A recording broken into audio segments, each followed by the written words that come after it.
કૌશિકદાસ બાપુના સાનિધ્યમાં આપ સૌ મળ્યા છો ત્યારે આપ સૌને શ્રાવણ મહિનાની શુભકામનાઓ પાઠવું. બધા જવાબદાર આગેવાનો, બાપુભાઈ જિલ્લા કોંગ્રેસ સમિતિના પ્રમુખ ભાઈ ભરતસિંહજી, શ્રાવણભાઈ, બીકે સાહેબ, ગામરાજી, જયેશભાઈ, ભાઈ શ્રી ગુલાબસિંહભાઈ, જગતાભાઈ, સાગરભાઈ, ભરતીભાઈ, નામનું તો બધા એમ લઈ શકું એમ છું. ભેમાભાઈ, આપ સૌ જવાબદાર આગેવાનો, વડીલો. ભાઈ શ્રાવણભાઈએ ખૂબ વિગતથી વાત કરી છે, પણ સત્ય જ્યારે આપણે કોઈ પણ પ્રજાનો પ્રતિનિધિ હોય એ પોતાની ઈચ્છા શક્તિ કે દિલથી કોઈના માટે કામ કરે તો એમાં ભગવાન પણ મદદ કરતા હોય છે ને એના આશીર્વાદ મળતા હોય છે. મને જ્યારે શંકરાચાર્ય થરાદ આવ્યા હતા ત્યારે એ ટાઈમે વાત કરી એમણે, અને બચપણથી પણ ગાય પ્રત્યેનો પ્રેમ મારો કાયમી અતૂટ પ્રેમ.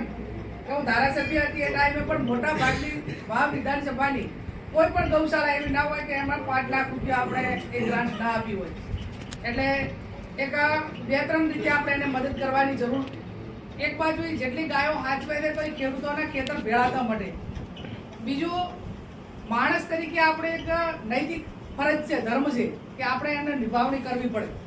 અને નિભાવણી જ્યારે ખેડૂતો કરતા હોય ત્યારે વહીવટી તંત્ર એમાં થોડી મદદ કરે તો એ સંચાલકોને પણ એની મદદ મળતી હોય છે. ત્યારે રાતે 11 વાગે જ્યારે મને ટિકિટ મળી, હું દર્શન અંબાજી કરીને આવી, એ ટાઈમે રાત્રે 11 વાગે મારા ઘરે ગાય આવી. આ સત્ય હકીકત ઘટના આવી અનેક હતા. મને એમ કે મારા શુકન માટે આવે છે બરોબર, પણ એ કઈક માંગવા માટે આવે છે એવું હું અત્યારે હવે માનું એમ. અને જ્યારે જ્યારે ચૂંટણી પ્રચારમાં જે ગામોમાં ગયા સૌથી પહેલા આગળ આવીને દર્શન કરાવે. એટલે એક આ કુદરતી જ્યારે એક સંકેત હોય, અને મેં પણ જાહેરાત પણ કરી દીધી, કોઈને પૂછ્યા ઘાસ્યા વગર પાર્ટીને કે આગેવાનોને જે એનો નફો થાય કે નુકસાન થાય કે ભાઈ તમારા બધાના આશીર્વાદથી લોકસભામાં લાવવાનું થાય તો ચાલવા જ મોટી કથા હતી. અને એ ટાઈમે કીધું હતું કે ભાઈ તમારા બધાના આશીર્વાદ મળશે તો સંસદમાં ગૌ માતાને રાષ્ટ્રીય માતાનો દરજ્જો મળે માટે કરીને અવાજ ઉઠાવી અને હું મારો પોતાનો પ્રયત્ન કરીશ. જોગાનું જોગ ને કે પાર્લામેન્ટમાં બોલવું બહુ આપણાને સમય આપવો જ બહુ અઘરો વિષય. આ 5 મિનિટ માટે મારે રાહુલજી કન જવું પડ્યું ને એમને મેં કીધું સાહેબ મારે આજ પૂછે છે, આપકો મુझे 5 મિનિટ બોલने का मौका दीजिए. તો એમને તરત જ બોલાવીને જે લોકસભાના અમારા જે જવાબદારી ઉપર છે ગૌરવ ગોગોઈ એમને કઈ દંડકને અને બોલવા માટેનો મોકો આપ્યો. ત્યારે 25 સંસદો ગુજરાતના હતા તરીકે છે, અને આવનાર સમયની અંદર એનો અવાજ એ બુલંદ થાય. હું તો જે ચૂંટણી લડવા આવે ભાજપ વાળા કોંગ્રેસ વાળા બધાને કહેજો કે ભાઈ ધારાસભ્ય હોય તો તમે વાત મૂકો ત્યાં વિધાનસભામાં, મીડિયા એની નોંધ લે. સંસદ હોય તો અહીંયા મૂકો, મીડિયા સમક્ષ બોલો. એટલે દેશનો અવાજ આવે તો કોઈ પણ સરકારને કે કોઈ પણ ને બધું એક અવાજ ને આખો દેશનો અવાજ બુલંદ અવાજ થાય એ ખૂબ જરૂરી છે. શંકરાચાર્ય પણ મને ત્યાં તાલકટોરા સ્ટેડિયમમાં બોલાવી ભવ્ય સન્માન કર્યું.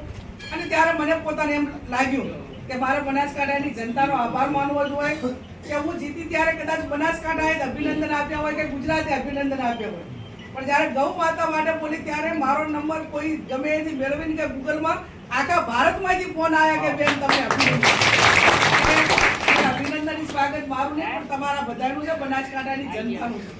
તમે મને અહીંયા મૂકી એટલે મેં અવાજ ઉઠાવ્યો, મૂકી ના હોત તો શું થયું? એટલે સારા કાર્ય કરવા માટેની માં જગદંબા શક્તિ આપે, આપ સૌનો સાથ સહકાર મળે, ગૌ માતાના આશીર્વાદ મળે, અને જે મુદ્દાઓ છે એ લોકો માટે લડો. ખેડૂતનો પ્રશ્ન હોય, ગાયો માટેની વાત હોય, ક્યાંય અન્યાય વહીવટી તંત્ર કરતું હોય તો સામૂહિક લડાઈ આપીને એને ન્યાય અપાવો. હમણાં વચમાં આપણે ઓલે આઈઓસીએલ વાળાની લાઈન હતી અને કે અમારે અંદર નાખી દેવી છે તમારા ખેડૂતોને વળતર આપ્યા વગર, અમલ કર્યા વગર. તો એની લડાઈ અમે બધા લડ્યા તો અત્યારે બધું એમને બંધ રાખ્યું કે નથી રાખ્યું? જગતાભાઈને પ્રશ્ન એવો ને એવો હતો કે ભાઈ આમ લાઈટના ધાબલા માટેનો, તો એના માટે લડ્યા. એટલે નાના નાના પ્રશ્નો ભલે નાના હોય, આપણા માટે નાના પણ જેને પીડા છે એના માટે તો મોટા છે. આ ધારો કે એમને લાખ રૂપિયા વળતર આપતા હતા ને એને બદલે ડબલ આવ્યું તો લાખ રૂપિયા 12 મહિના ચહેરા વાળે તોય ના મળે. તો આપણે એકદમ એને દબાઈને કે કેવુંથી કઈ નહીં 1.5 લાખ રૂપિયા વધારે અપાયા. એમ જ્યાં પણ અન્યાય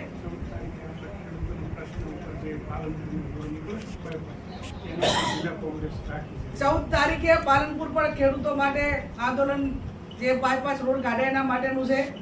શક્ય હોય એટલે આવજો. એટલે મારો કહેવાનો અર્થ કે આ બધા જ આગેવાનો કાયમી તમારા માટે લડ્યા છે ને હજી હું તો તમને એમ પૂછું કે કોઈ પણ પરવા કે નફો મૂકશે હું લડું એમ બધાય લડો. કઈ શું થાય કઈ બિયારા વગેરે અને તો જ એનું પરિણામ આવે. જે પ્રશ્ન ઉકેલ આવે એનો ઉકેલ ના આવે તો લોકોને એમ લાગે કે ભાઈ અમારી વાત હતી મૂકી છે આજ નહીં આવે તો કાલે આવશે. એટલે આ પ્રમાણે આપ સૌને પણ આજ શ્રાવણ મહિના મળી અને ચૂંટણી પછી પહેલી વખત આવીશું કે કોઈ નાના મોટું કામ હોય તો આપણા આગેવાનો છે. હું પણ હવે લોકસભાનું ક્ષેત્ર પૂરું થયું છે એટલે આવી જ છું. હાથથી હાથ જોડો એ કાર્યક્રમ આખા રાજ્ય